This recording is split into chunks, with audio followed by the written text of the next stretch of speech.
Good morning, everybody, and a very warm welcome from Shaylee and me to this webinar this morning. We're going to be talking about the Procurement Act, which is coming into force in on 28th of October of this year. So today we wanted to give both authorities and suppliers a bit of an overview of the new regime, so the legislative structure, the route to implementation, and how the transitional provisions work, and some of those conceptual changes to principles and objectives under the Act. And then the main body of the talk will focus on what we think are the headline changes for both suppliers and authorities. We'll be looking at some of the things listed there, but particularly a focus on transparency, as well as frameworks, the new procedures, contract performance, exclusion, debarment, and making changes to contracts under the new regime. So I think Shaylee is going to talk to us just a little bit about the sort of conceptual legislative structure of the Act, how it all fits together, and how you can sort of work your way around the various bits of legislation that come together to make up the new regime. Thanks, Shaylee. Thanks, Jenny. Good morning, everybody. So yes, as Jenny says, we now have a Procurement Act, and that is where you can find sort of most of the rules around what public procurement is going to look like from October 2024. I've got a handy sort of booklet here. It's also supplemented by the Procurement Regulations. Now, these set out a lot of detail in terms of transparency requirements, which we'll come on to talk to. So you need to look at sort of both of those two things. The Procurement Regulations are still in draft form. They were actually approved a couple of days ago, but we don't have the final set of regulations. So we need to wait to see those. So I guess if you're looking at the Act, it'll be section blob, and then if it's regulations, it's regulation blob. So just worth keeping in mind that you've got two bits of primary legislation to look at. You've also got sort of guidance as well, which Jenny will come on to talk about, and procurement policy notes, which I believe will sort of continue under the new regime. So and then you've also got sort of case law, etc. So while the legislative structure is changing slightly to refer to the Act and the regulations, all those other things will remain relevant as well. Yeah, that's right. And just to think about the timeline to implementation. So we've now got the go live date, which is 28th of October. And this is a process which certainly started back in October of last year when the Act got royal assent, but really has been rumbling on even before that with all the consultations. So October is going to be the end of quite a long road. The thing that's happened most recently was towards the end of April, the government e-learning, which is available to authorities, was made available. If you're an authority, well worth having a go at doing that. That's really helpful. I think there is also some supplier-focused resources as well on the Transforming Public Procurement page. So if you're a supplier, worth having a look at those too. The other thing which is happening alongside those procurement regulations being finalised, the government is issuing a suite of official guidance on all the main elements of the Act. I think we've had 3 instalments of that, but there's more to come. And they're looking to finish that by the end of June. So the next few weeks, I think, will be really interesting in terms of getting the guidance on some of those really tricky issues. Next, we wanted to just have a quick word on the transitional implementation.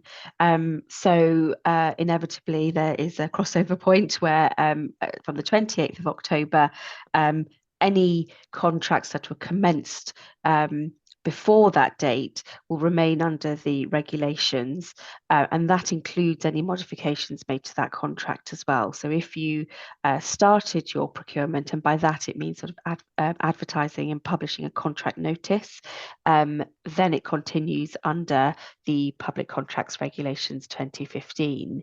If you're modifying a contract that was awarded under the 2015 regulations, then again, you will continue looking at the regulations, which is slightly different to how the UK dealt with transition when the 2015 regs came into force. So that's really useful to remember that if you've advertised your contract after that date, then it's the Procurement Act that you need to look at. So prior information notices, etc., even if those were published under the 2015 regs, but actually you start your procurement under the you start your procurement after that date, then you need to look at the Act. As for framework agreements and call-off contracts, again, you're really looking at the status of that framework agreement or dynamic purchasing system. So again, if the framework or DPS was entered into before the 28th of October, then it remains under the regulations as they stand now. A quick note on DPS as well. So if you've got a dynamic purchasing system that was set up under the 2015 regulations, then that has to terminate. The long stop date for termination is the 27th of October 2028. So by that point, we should be working within the Procurement Act 2023 only. Thank you. And just to touch a little bit on the sort of headline procurement principles and objectives that authorities need to follow and which suppliers should expect authorities to be following. So under the current regulations, the PCRs 2015, the essential duties are those listed there: transparency, equal treatment, non-discrimination, and proportionality. That's written out slightly differently under the Procurement Act. So we've got something called the Section 12 duties. I think all of those things are replicated. So equal treatment of suppliers remains. The obligation on authorities to behave transparently remains. But there's a couple of other extra things for authorities to have regard to. So, for example, delivering value for money, maximising public benefit and acting with integrity, as well as thinking about the sort of government policy set out in the National Procurement Policy Statement. And of course, that was updated and reissued a couple of days ago. And also to think about small and medium-sized entities and whether there's anything that the authority can do via the procurement to reduce the barriers to participation. So I don't think there's a change in those sort of headline procurement principles, but I think they have been developed and sort of iterated a bit more in the Act. So then I think we're going on to look in a bit more detail into transparency requirements under the Act. And this is an area which I think would be of interest to suppliers and authorities. Shall I, Shaylee, just talk a little bit first about the central digital platform? So this is something which is going to feel quite different. Everybody will be familiar with Find a Tender service as we currently have it. That ultimately is going to be just one element of an expanded central digital platform. That Find a Tender service will be expanded to take in things that we would currently put onto Contracts Finder so that it can cover those below threshold contracts as well. In addition to Find a Tender service, there would be something within this platform called the Supplier Information Service. And of course, that would be of interest to suppliers listening today, which essentially will be a sort of one-stop shop where suppliers can upload their selection stage information. So to tick the box to say that you have not fallen foul of one of the exclusion grounds, to upload your economic and financial standing information, that sort of thing. Although interestingly, the onus is on the authority in relation to each procurement to check that suppliers have actually uploaded that information. So I think the sort of the CCSSQ as we currently know it, either will disappear or will look very different, because a lot of that information will come through this supplier information service. That's sort of what we will have in October, and then over time, there will be a couple of or 3 registers will develop using the information that's published to the platform. So a register of commercial tools or frameworks and dynamic markets created under the Act, which will make it easier for authorities and suppliers to see what tools are out there. A contract performance register, which will take the information included in the new contract performance notices, which we'll come on to talk about, and sort of gather that together in a sort of Bible of contract performance. So I think that will be of real interest to suppliers, particularly to see what sort of information is included there. And also, as we'll talk about later, there is going to be a new possibility of debarring suppliers for those more serious exclusion offences, and of course there'll be a register of suppliers who are debarred.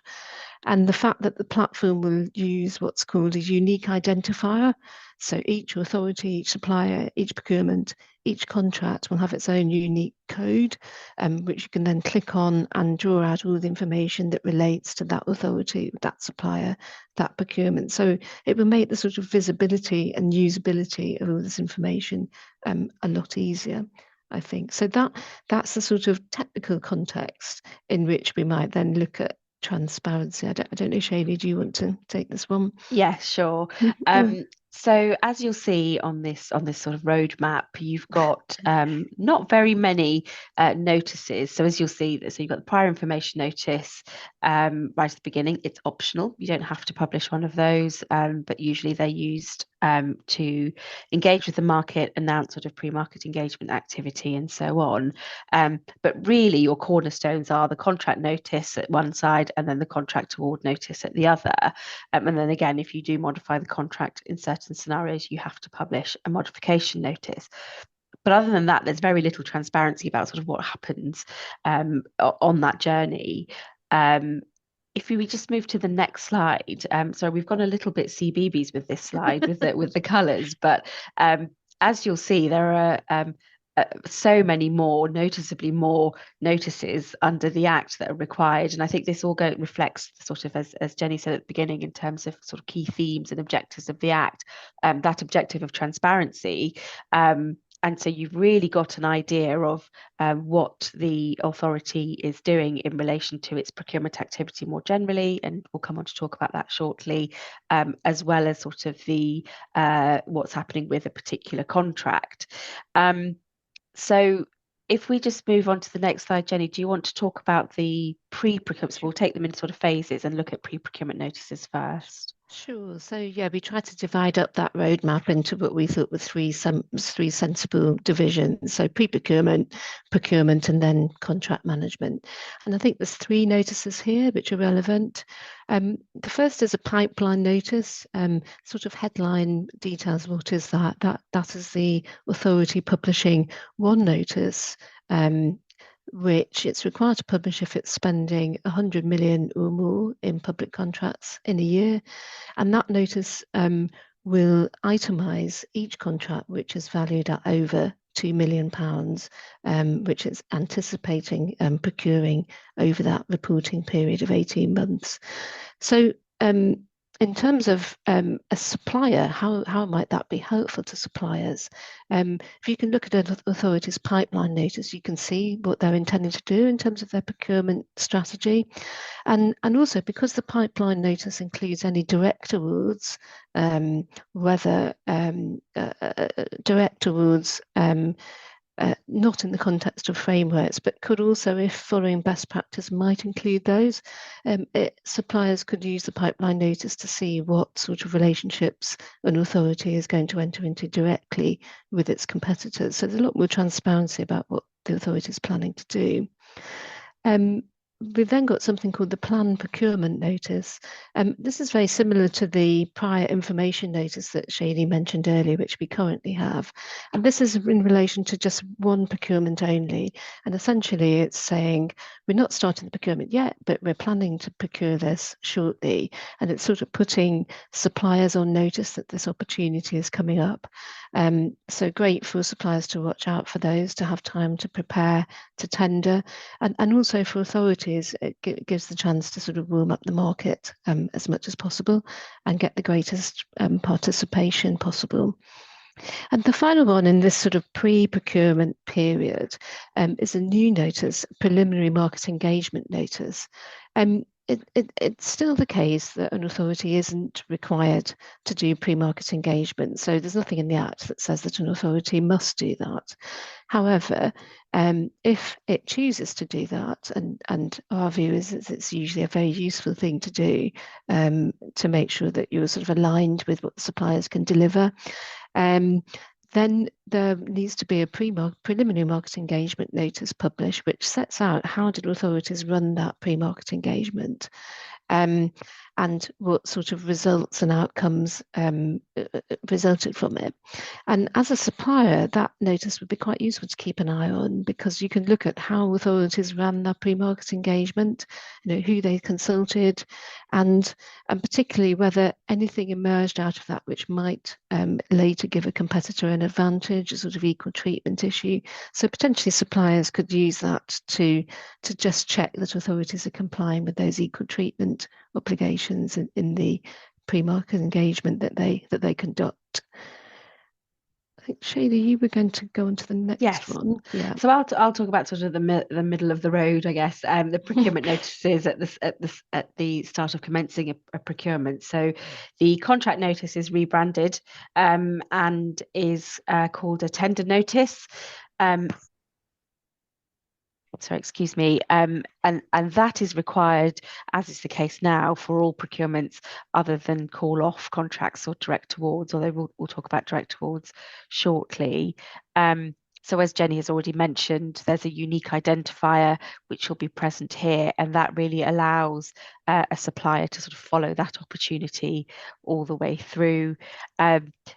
The tender notice is a bit like the contract notice in that it continues to be sort of the shop window for the procurement. So it will set out the scope of what is being procured, whether what the scope of is being, what process is being used as well. So you have the open procedure, or indeed competitive flexible procedure, and it's a good idea to use the contract notice to actually explain what sort of process the authority is using. And I think one of the things we do hear from our clients, from our supplier clients as well, is that, well, this is a good opportunity for the authority to sell the opportunity as well to the supplier market. So as an authority, you want to make sure that you are giving confidence to your market that it's going to be a well-run procurement, and the tender notice is the best place to do that. It's worth talking about the time periods. So there are still time periods in the set out in the Procurement Act. They're all minimum time periods, but there is an obligation to make sure that time periods are proportionate to the subject matter and complexity of the contract. So again, that's detail that you may well want to put in your tender notice. A quick word on transparency notices. So these are required if you're making, as an authority, making a direct award under one of the grounds that's permitted under the Act. Again, there's an obligation to explain which direct award ground applies and why, the name of the supplier, the date of signing, and so on. It has to be published prior to signing the direct award. So this is quite different to, I think, with the process we've got at the moment, where you can publish a contract award notice for directly awarded contracts as a risk mitigation measure. The transparency notice is something that is mandated before you have signed a contract, even when you're directly awarding it. You can hold a voluntary standstill period as well, but it is voluntary. So again, this gives the supplier an opportunity to understand what direct awards the authority is making, and perhaps even come to a view as to whether they think that's lawful or whether there ought to have been a procurement process. And it gives a lot more detail to the market about the activity that the authority is undertaking outside of a procurement process. Next, just a quick word on contract award notices. So this is different to the contract award notice that we know now, rather confusingly. this is published prior to contract award, and this is what sort of kicks off the mandatory standstill period, which will now be 8 working days, as opposed to the 10 calendar days that we have under the regulations. And so this applies to all contracts, and we'll also have a sort of a box, I believe a box where you confirm that the assessment summary, which is the sort of rebranded standstill letter, is sent to suppliers. So this sort of kickstarts that 8-day process. And then once you have done that, you then can publish a contract details notice. So this is once you have awarded the contract. So it's the new name for what we currently call a contract award notice. So quite confusing to have the same terminology, but for it to mean something different.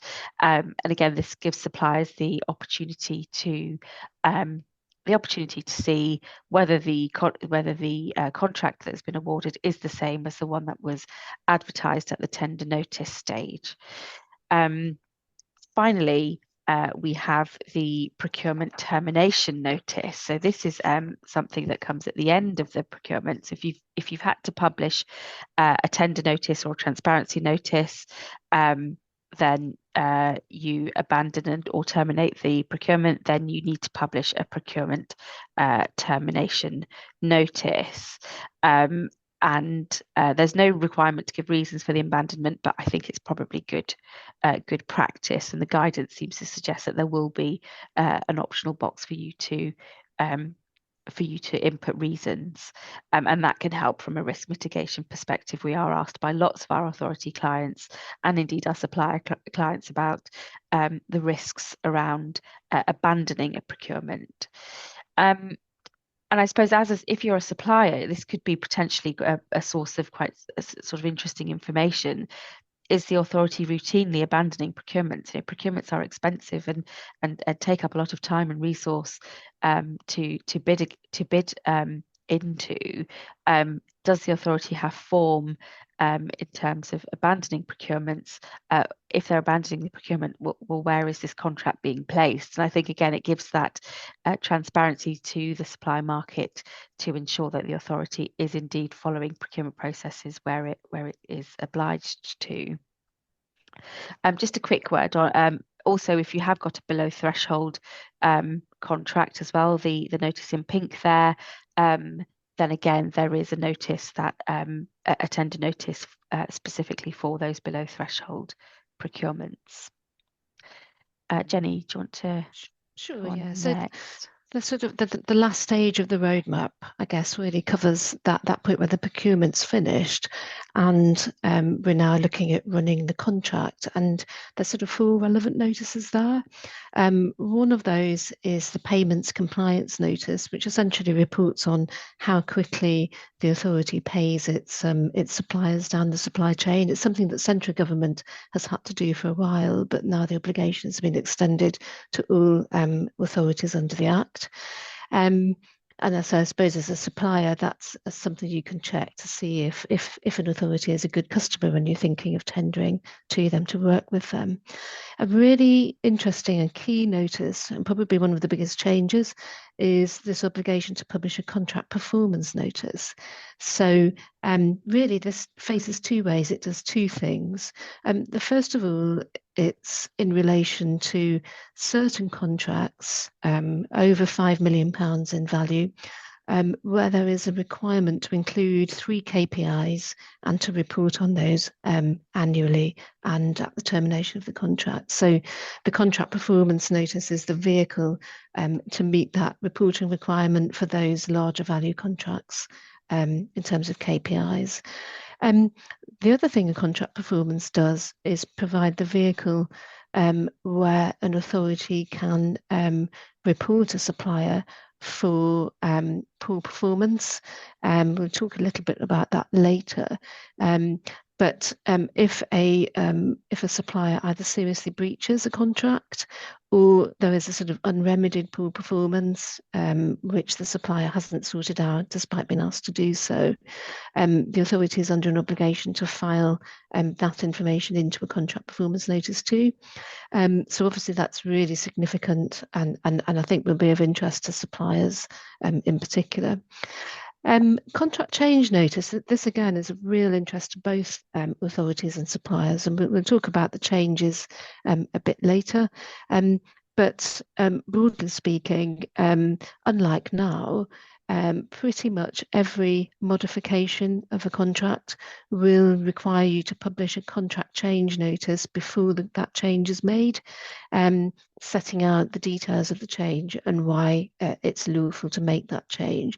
And so obviously suppliers will be able to look at those contract change notices and just check that, particularly where it's with competitors, that those contracts are being extended or modified lawfully, and indeed if there's any grounds to challenge.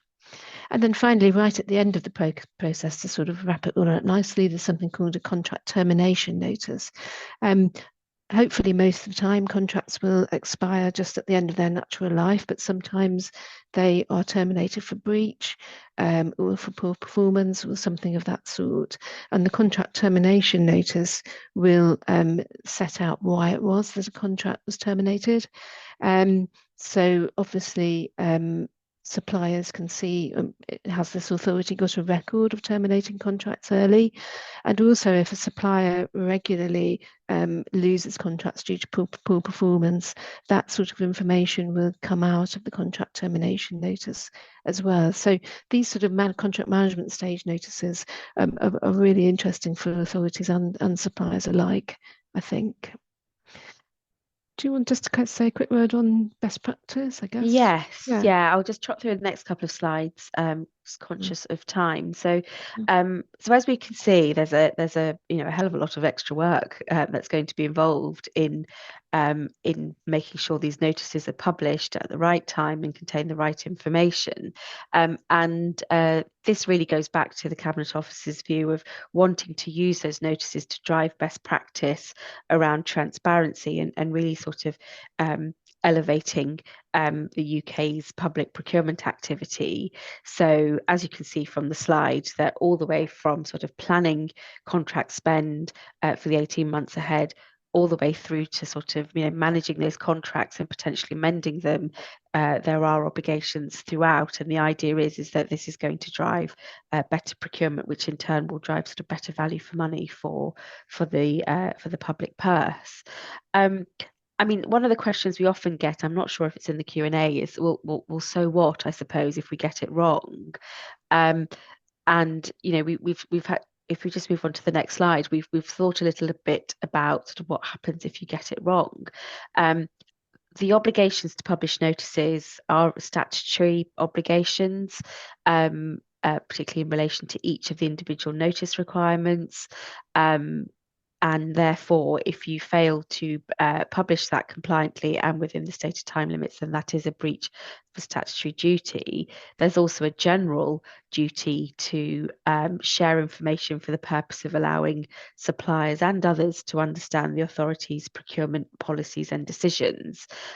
So you could almost see that written in a grumpy letter from a supplier who thinks you haven't complied with this obligation, and it's likely to feature potentially with another more substantive breach of the Act. So there could be a formal court challenge, but they would need to show that they've suffered a loss as a result of this failure to publish a notice, which could be potentially quite tricky depending on the circumstances. There's also the Procurement Review Unit. So this was what was sort of once known as the Cabinet Office Mystery Shopper Scheme, now is the Public Procurement Review Service, and is now becoming the Procurement Review Unit. And that's really going to be have a lot more resource. I think I believe sits within the Cabinet Office to look at sort of themes of non-compliance, and it's possible to report breaches to the Procurement Review Unit, who can investigate and indeed issue a public report as well. So as well as the sort of risk of legal challenge, you've also potentially as an authority got the reputational risk around having your name on a public report from the PRU. We're going to move on slightly now to talk about framework agreements, and this is a key feature of the Act that is different to current practice. Jenny, do you want to take us through this? Yeah, sure. So just in terms of framework, so the ordinary sorts of frameworks as we currently know them, that's all continuing, and it's still possible to continue working with frameworks just as we currently do.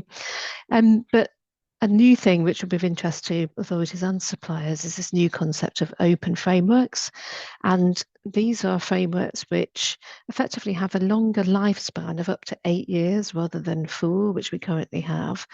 And it's not actually one framework. It's probably best described as a scheme of successive frameworks on substantially the same terms, which you can sort of put together to make a sort of 8-year arrangement.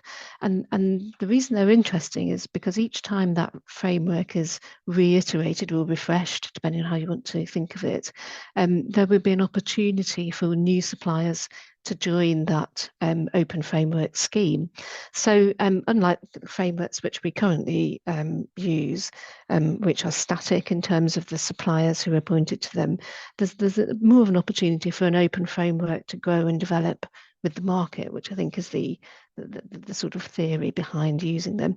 There are some limits, so that you must have at least three frameworks within the scheme, which realistically I think probably means you have to sort of work out the maths, but I think you have to award a second framework within 3 years of the first, and then a third framework within 5 years of the second. And if you sort of sit down and work out how that goes, there are various ways in which you can comply with those requirements. Sometimes you can have more refreshers or fewer, depending on how many opportunities you want to add new suppliers to the framework. I think their use is probably limited by the fact that each successive framework has to be on substantially the same terms as the first and the previous ones. So if you want to completely change direction in terms of an open framework, it's probably not going to be helpful. But it is helpful in the sense of allowing new suppliers to join. Do you want to say a bit on the appointment, Shady? Yes. How that might work? Yes. So so the tender notice will set out the process for appointing people to the open framework. So there could potentially be, depending on what it is that's being bought, there could potentially be an annual refresh, or it could be at sort of other key regular junctures. You'd also expect the authority to set out whether there are an unlimited number of suppliers, or indeed a limited number of places, and indeed whether existing suppliers would need to compete again to get a place on subsequent open framework agreements, or whether they will be sort of carried over. So again, the authority will be expected to think about what is required for that particular contract, and indeed set that out in the tender notice up front. We go into a lot more detail about what open frameworks might look like in our 5 and 25 webinar. You will get these slides afterwards, so you will get a link to that, but also you can find those on our procurement portal as well, where we talk in a little bit more detail about how frameworks are designed to be operated.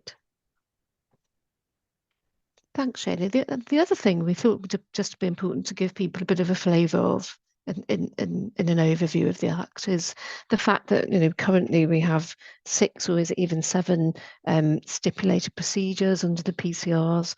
Going forward under the Act, really there are only going to be 2 processes. One, the open process, which would look very much like the open process currently does. But then this other thing called the competitive flexible procedure, which subject to certain safeguards, an authority can design as it sees fit. So it could, for example, just simply replicate what we currently know as a restricted or a competitive dialogue process. But there's a lot of potential for authorities to be more creative in the processes that they create. And of course, for suppliers, you may find yourself taking part in a tender process which looks a bit different to what you have been used to. So I think, as Shani said earlier, that sort of tender notice is the shop window for the process. Really good for suppliers to really understand what the process is going to look like. And of course, it may well be something that authorities use pre-market engagement to talk to suppliers about and to see, this is the process that we're proposing. What do you think? Would you be happy to take part in this process? So, for example, that it's much more flexible and much less rigid, so it doesn't have to include a selection stage. You have to assess the mandatory and discretionary exclusion criteria, but you don't have to have a selection stage if you don't want to. That's called a participation phase in the new language of the Act.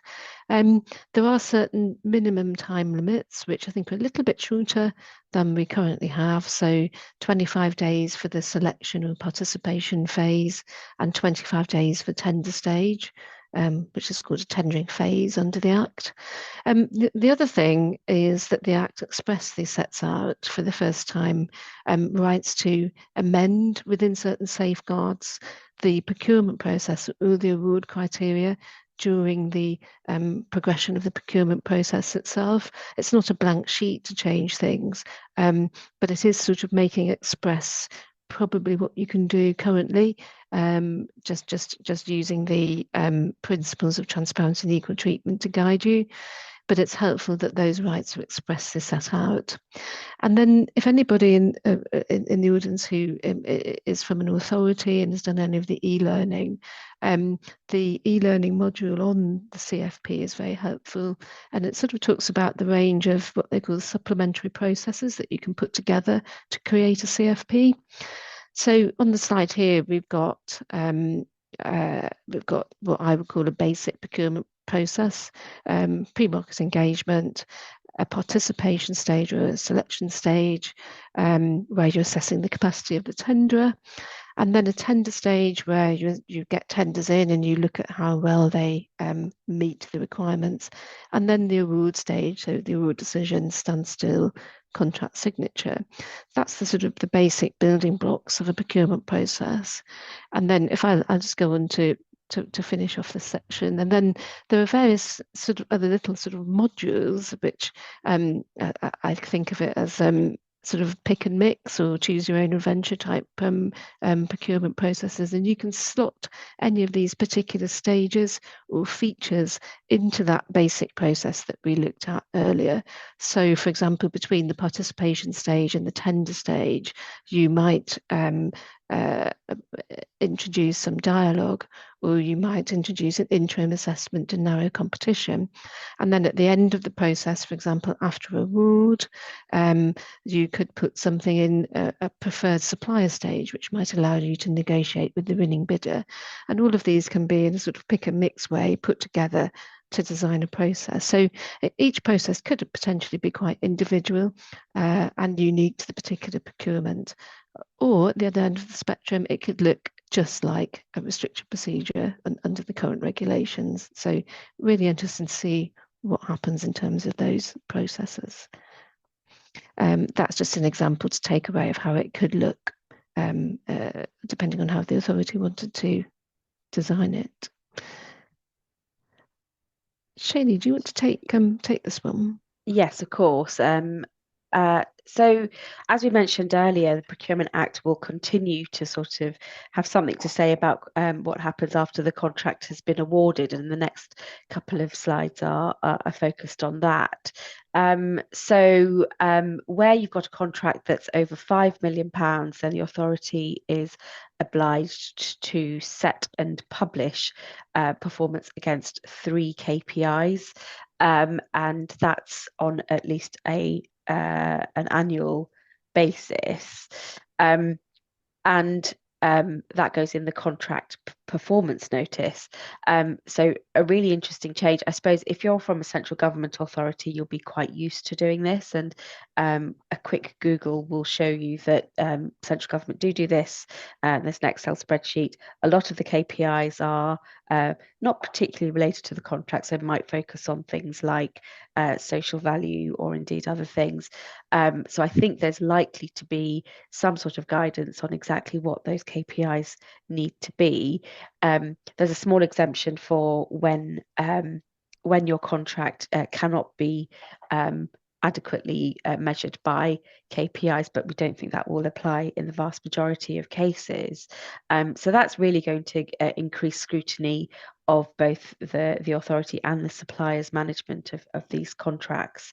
And I suppose there's a link there to poor performance as well. So where there's a serious breach, which may well be demonstrated from the assessment of those KPIs, then that can lead to potential exclusion ground around poor performance. And there is this obligation to report one of these breaches within 30 days. So if we just move on to the next slide, I think as I've said, for supplier exclusion, it does go broader than sort of contract performance and poor performance. So you have the mandatory and discretionary grounds for exclusion that are now sort of revamped and called the excluded or excludable suppliers. And as I mentioned, you've got that new discretionary ground of an unremedied breach, or indeed where a contract performance notice has been published. So again, I think thinking about what the Act is trying to do in terms of really level up public procurement, it really is making authorities and suppliers enhance contract performance by enhancing transparency around them. There is also an added question around the relevance of connected people and associated people. So again, there are detailed rules around when you need to disclose any potential breaches by connected persons, associated persons, or indeed your subcontractors, if those are relevant to your to that particular contract. So just looking a little bit at exclusion and debarment in a bit more detail then. So you've got the supplier information service. So this is where the supplier will add in their details around their sort of bidding structure, etc., their financial and economic standing, but also they must state whether they are an excluded or an excludable supplier. If one of those grounds applies, then the self-cleaning that applies now will also sort of apply here, and the authority will allow the supplier to make representations about the situation. And at that point, the authority has a discretion to decide whether to exclude or not. And there is some guidance in the Act around what that means. So is there a risk of the issue continuing or reoccurring? And again, the audit trail will be absolutely key here if one of these grounds applies. If there is a decision to exclude, well, that then triggers a referral to the debarment authority, which again will sit within the Cabinet Office, and the debarment authority will decide whether to investigate or not. If they do investigate, then the authority will publish a report and decide whether to bar the supplier from participating in future procurements. Now, there are various supplier appeal mechanisms around that, but we see this as a real potential risk of litigation. And so we'll have to wait and see. Nobody, I expect, will want to be the first supplier who is actually debarred. So we'll have to wait and see how this plays out in practice. Thanks, Shani. Shall I have a word on contract changes before we wrap up? There have been a few questions, so I've answered a few of those in the chat. Contract changes. So as we mentioned earlier, this is quite an interesting area, particularly because of contract change notices. So the types of contract change, which are permitted or not permitted, have not changed all that much. There's a little bit of change to the detail, but I wouldn't say there's any sort of revolution in terms of the types of contract changes that you can make as compared to the position under the PCR. There are some changes in nuances which it's worth exploring, but nothing dramatic. But what is different is this requirement to publish contract change notices before the modifications are made.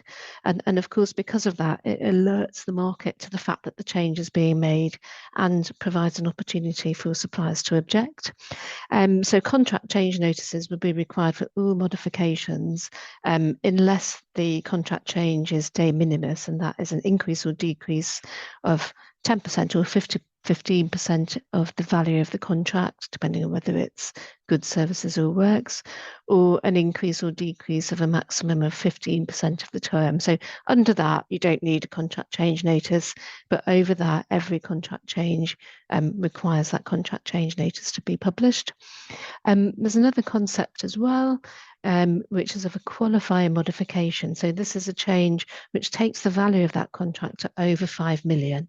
If that happens, then it's a qualifying modification, and that triggers the obligation to publish the modified contract itself, not just details of the change, within 90 days of the modification. So there are options to redact commercially sensitive information, but that contract in full, its key terms will be published and available for everyone to see.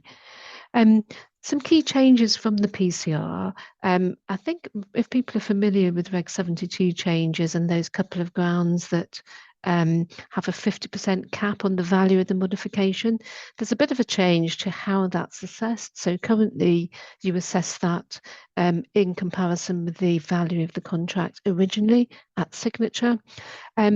Going forward, that value is going to be calculated immediately prior to the modification. So I think that's really helpful where contracts were signed and had a certain value, but the value going through them has increased, and then there's a change to them because you can take that value immediately prior to modification as being the value for the purposes of applying that 50% cap. And just to sort of finish off, there is a bit of a change to the Regulation 72 ground, which says that you can modify a contract where there is a clear, precise and unequivocal review clause. So that wording in the Act has changed, and it just says that where the change is provided for unambiguously in the contract. And I think the e-learning, I think rightly suggests that new wording is a slightly lower bar. It's not necessary to be quite so clear, precise and unequivocal as it currently is, although I think our advice would always be best to be as detailed as possible in order to ensure transparency and reduce legal risk. I'm just thinking it's probably time for us to wrap up. There's a couple of extra bits in the talk there, just looking at the links between procurement and contract management, and how it will be important for procurement teams and contract management teams to work together to get these notices published. So as an example, it would be the contract management teams who are monitoring KPIs, but it would be the procurement teams who are actually publishing notices. So I think for authorities, it may well require sort of new ways of working as between procurement and contract management teams. And as suppliers, you will probably feel the experience of that in the day-to-day management of the contract. So we are happy to take any Q&As. I realise we're slightly out of time, but if there are any sort of urgent questions, I think we have got a few minutes that we could take those. Yes, there are a couple of questions which we'll just pick up on. So somebody says we're seeing lots of activity around refreshing frameworks before the end of the 2015 regime. I think that's sort of what we're seeing as well. I think there's a real sense of familiarity with the 2015 rules. I mean, yes, the Procurement Act does bring in a lot of flexibility, but it does, bring in a lot more sort of what's perceived as an administrative burden in relation to the management of contracts and the publication of notices. So yes, that's also our experience as well, given that the frameworks will have a relatively long tail. It's likely that you could potentially, for those particular frameworks, avoid applying the Act for some time until that framework expires. And that said, it could be something where we do see sort of a rise in challenges, etc., around sort of choices that authorities are making around decisions to sort of either terminate one framework and refresh early, etc. So I think that's a bit of a wait and see. Should we take maybe one more question? Yeah, I think that'd be a good idea. So we've got one question around the procurement review unit, or a couple of questions around the procurement review unit. So I think the debarment authority is going to sit within the procurement review unit. I think they're all sort of sit within the Cabinet Office, although I'm not entirely clear on, I don't think they've been sort of publicly announced yet. So I think there will be likely to be all within that sort of one umbrella. My understanding is that the PRU won't be able to issue any financial penalties for non-compliance. It will be limited to publishing that report and also sort of looking at any themes of non-compliance. And it may well be that things that they're seeing will then find their way into guidance, etc. Around, if there's particular activity that authorities are routinely doing that's contrary to the objectives of the Act, then it may well be that we find some sort of additional guidance or a procurement policy note to address that. So I think that we should probably stop there, given that we've gone over time. But thank you all for your Q&A. I mean, do feel free to email us if you have any burning questions. We're doing lots and lots on the new Act, so you can look at our procurement portal as well. Our previous webinars are also on there, and we have a dedicated page on reform.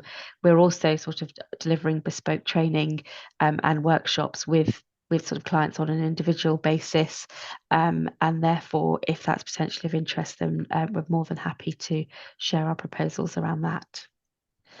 And our contact details are on the screen there. Many thanks from both of us. Thanks for joining us. Hope you found it useful and enjoy exploring the Procurement Act as we get closer to implementation.